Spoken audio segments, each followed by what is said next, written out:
Hello, Star Wars fans. Today, I'd like to talk about Disney CEO Bob Iger.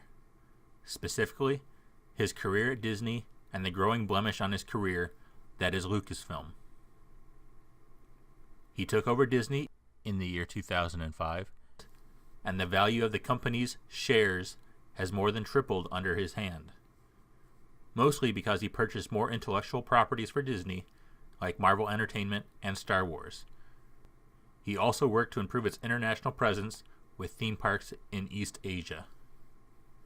I think it's fair to say he had a clear idea of the path he wanted to lead Disney down, worked hard to achieve it, and was close to leaving Disney on a high note, since he has announced his pending retirement in 2019. But his final years are going to be forever tainted by allowing Kathleen Kennedy to hold the reins of Lucasfilm and dictate the direction of Star Wars. But why exactly did he allow for it to happen? It seems that Bob Iger is very aware of politics and the people who follow it, to the point where he made it public when he switched his party registration. So I think it's fair to assume he was trying to appease the feminist movement who kept writing articles about how Disney is the worst movie company at hiring women in leadership roles. So even though the business world is supposed to be full of competitiveness to the point of being cutthroat, Bob Iger allowed for an experiment. Instead of choosing the most competent CEO to handle Lucasfilm, he decided to appeal to the feminist crowd. Bob Iger was going to hire a woman regardless of capability, which is how we got Kathleen Kennedy as president of Lucasfilm.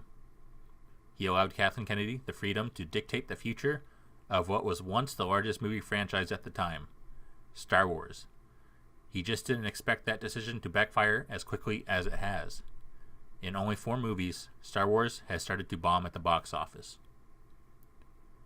Kathleen Kennedy got her job in the movie industry working for George Lucas and Steven Spielberg due to identity politics. She outright admits it. She earned her position due to a legal mandate instead of her own merits. And according to Steven Spielberg, she wasn't even good at her job, but they still kept her around. Even back then, they were afraid to fire a diversity hire. And listen to this. The fact that I can sit in a meeting and say, I think the protagonist should be a woman. Mm-hmm.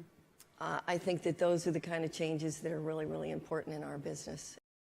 Pretty damning in my opinion. She is proud that she can ensure protagonists are women in movies, which means her focus is on women having the leading roles instead of ensuring a good movie gets made. The person in charge of Star Wars isn't dedicated to making good movies. And this is the person Bob Iger left in charge of Lucasfilm. So Bob messed up big time with Kathleen Kennedy. And her failure with the storied franchise is cascading into a domino effect that will affect some of Disney's other projects. Bob Iger has a Star Wars theme park being built based on the new Star Wars movies. Yet the movies have reached the point where they have begun to bomb. Disney plans on starting a streaming service next year in 2019. And the Star Wars movies were supposed to be a cornerstone of the new service.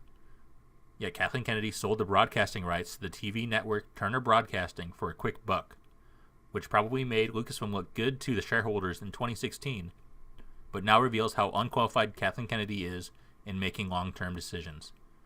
So the Disney streaming service is doomed to have a reduced catalog of movies that people will be willing to pay for.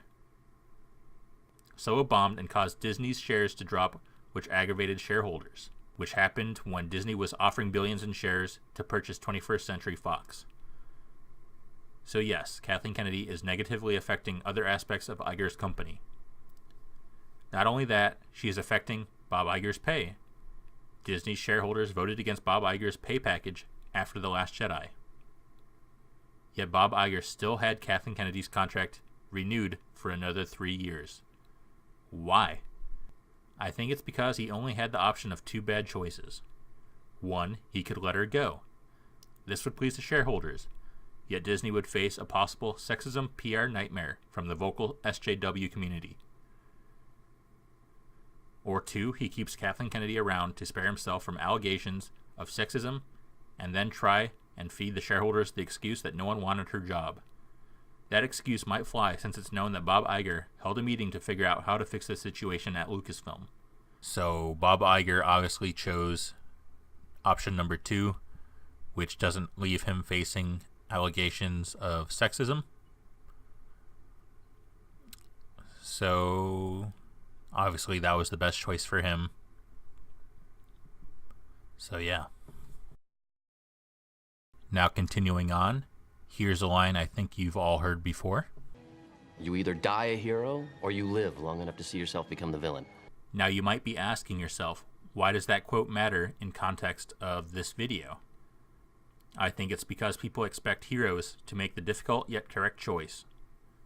And it's impossible to perfectly make that correct choice every single time. Bob Iger was Disney's superhero for over a decade, but he eventually made a bad choice, which is why he is bailing next year.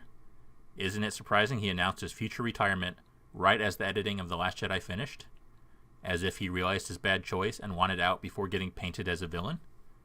I fully believe he will step down in 2019 before Episode 9 comes out.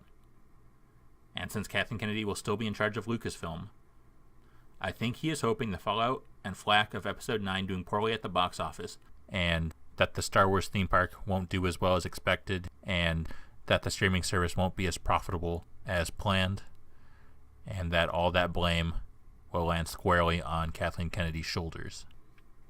So yes, I think Kathleen Kennedy's contract was renewed, so Bob Iger has a scapegoat when he leaves Disney next year.